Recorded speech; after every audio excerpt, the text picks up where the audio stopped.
Smashing Cold Pumpkins.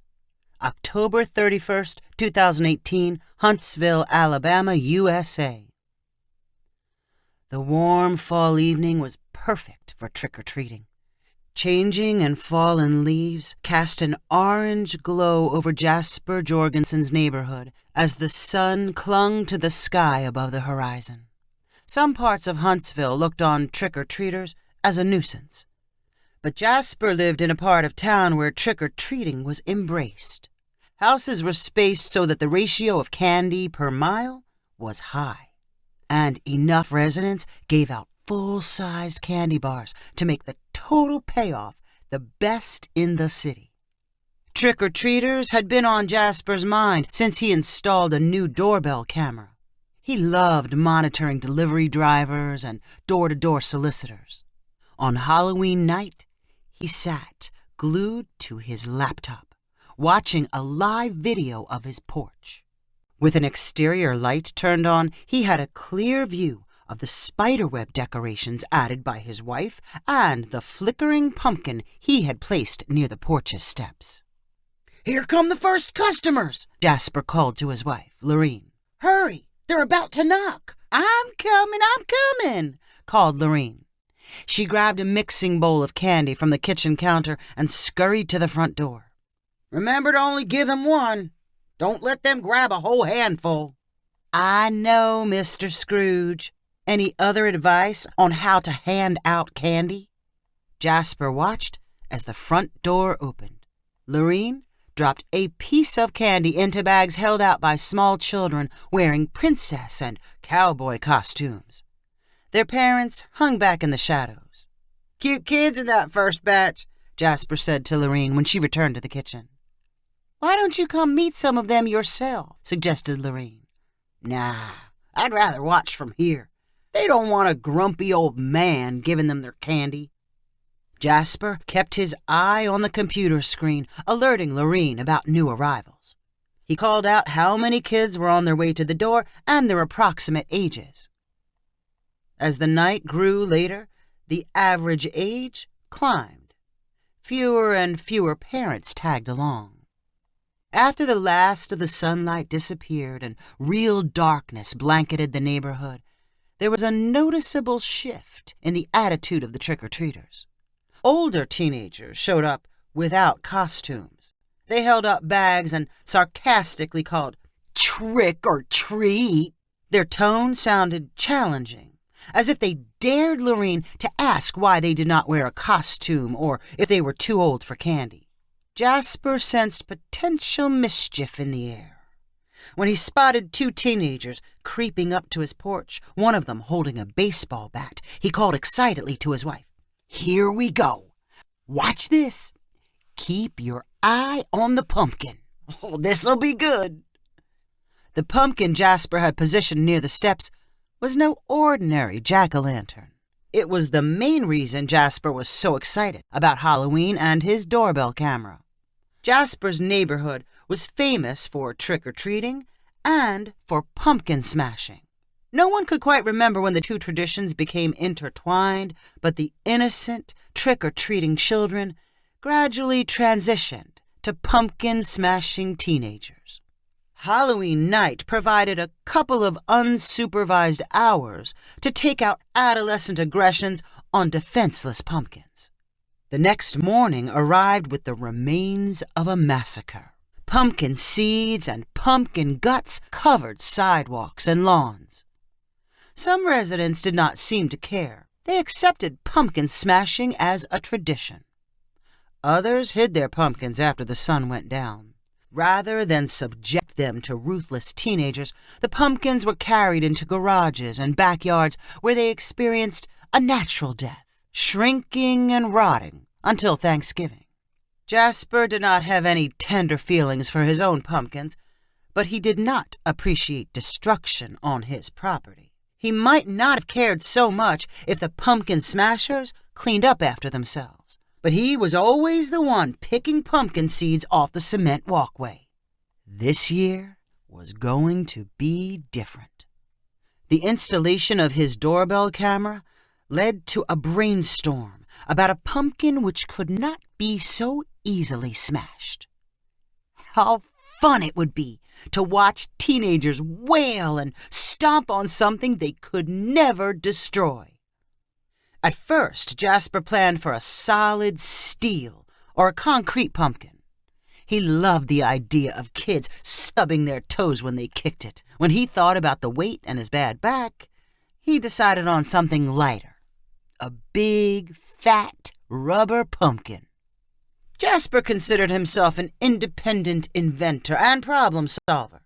Rather than searching for a rubber pumpkin he could buy, he searched for ways he could make one. He settled on a plan to use a hollow, decorative plastic pumpkin and pour in liquid silicone. Once the silicone hardened, he would pull off the hard plastic shell and be left with a wiggly, jiggly jack-o'-lantern. As easy as the plan sounded, Jasper spent hours in his garage getting the silicone color just right so that his pumpkin looked like something grown in a field instead of created in a lab.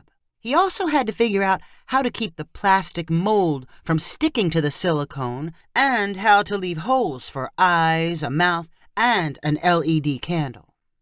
Lorene offered advice from her many years of making Jell-O molds, but Jasper told her he wanted to figure it all out himself. The final version of the silicone pumpkin was about to meet its first combat test. Jasper pointed for Lorene to watch the computer screen as a bat-wielding teenager approached the porch. "He's in for a surprise," said Jasper with a chuckle. The teenager looked around guiltily and then raised his bat for a fatal blow. He obviously hoped to spread pumpkin remnants over Jasper's front door. When the teenager swung down with the bat and made contact with a thunk, the pumpkin did not fly forward. It merely shook. The surprise recoil stung the teenager's hands and he dropped the bat. "Woo-hoo! Did you see that?" cried Jasper in delight. "It worked! It worked perfectly!" The second of the two teenagers on the porch took a swing at the pumpkin with the same result. Then both teenagers tried to kick and punch it. Jasper laughed hysterically. "Why don't you go blink the porch light and scare them off?" Jasper said to his wife. "We don't want them hurting themselves." Over the next hour, Jasper and Lorene watched multiple attempts to destroy the silicone pumpkin. One attacker got as far as pushing it off the porch and onto the front lawn. After Lorene flashed the porch light, she and Jasper dusted the pumpkin off and restored it to its original position. The LED light inside still flickered, taunting any remaining challengers. 15-year-old Cobalt Grains was one of the teenagers on the prowl for pumpkins. He did not carry a bat and did not wear stomping boots. He quietly pulled a wagon he made himself. The wagon had front handles like a rickshaw and a body that was low to the ground. Inside the wagon were two large barrels belching white smoke. Pushing the wagon from behind was Cobalt's 12-year-old sister, Rubidia. She served as an assistant, but was also along to call their parents if Cobalt got into too much trouble. Cobalt was motivated to destroy pumpkins, but he wanted to do it more elegantly than the average kid his age. Perfect pumpkin annihilation should not be as crude as smashing or stomping. Truly blasting a pumpkin to smithereens required the liquid nitrogen held in the barrels behind him. Cobalt had always been something of an inventor, encouraged by his parents. His father worked at the nearby university, where Cobalt scrounged the liquid nitrogen containers and wagon parts. And while his dad did provide the actual liquid nitrogen, Cobalt rejected any help with the wagon construction or the experimentation in preparation for Halloween night.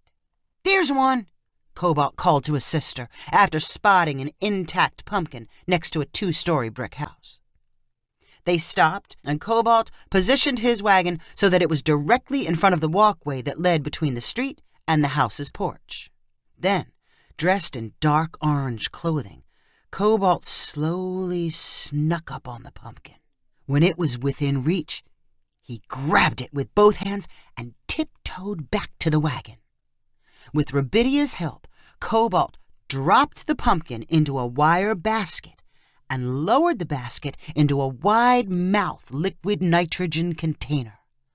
A bubbling noise and white vapor erupted from inside. "Okay, give it 5 minutes," Cobalt said to himself. He kept his eye on his watch as the bubbling continued and vapor spilled over the wagon and out onto the street. "That'll do it," said Cobalt when the time was up. Cobalt put on leather gloves and lifted the basket and pumpkin from the container. He transferred the frozen solid pumpkin into the harness of a catapult contraption built on the front of the wagon. After a few cranks on the catapult's winch, Cobalt made some final adjustments to the wagon's position. Then he pulled a lever.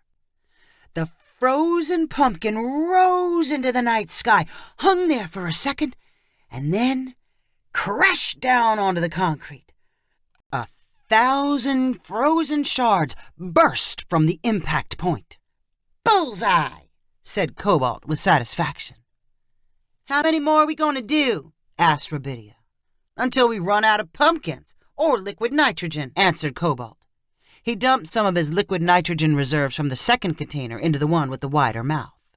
By the time Cobalt and Rubidia pulled up to Jasper's house, the indestructible silicone pumpkin was still intact. Cobalt spotted its LED candle and aimed his wagon at Jasper's porch. He tiptoed to his target and put both arms around the pumpkin. He immediately knew something was different. He backed away and then poked at the jelly-like pumpkin with first his finger and then his foot. He shrugged, wrapped both arms back around the pumpkin, and picked it up. Cobalt called for Rubidia to help him push and roll the unwieldy pumpkin close to the wagon. They struggled to get it into the dipping basket, and as Cobalt dropped it into the liquid nitrogen, he said, "This one's gonna need more time." Cobalt checked his watch and added the last of his liquid nitrogen reserves into the wide-mouthed container. Vapor spilled around him as if it came from a hyperventilating fog machine. "We've got to get it good and frozen," muttered Cobalt. He was finally satisfied and strained to pull the basket from the wide container. He handed Rubidia one of his gloves, and they used them like pot holders to shove the now solid pumpkin into the catapult. "I hope this can take it," said Cobalt as he carefully cranked his winch and then stood back to eye his launch angle. "Fire in the hole!"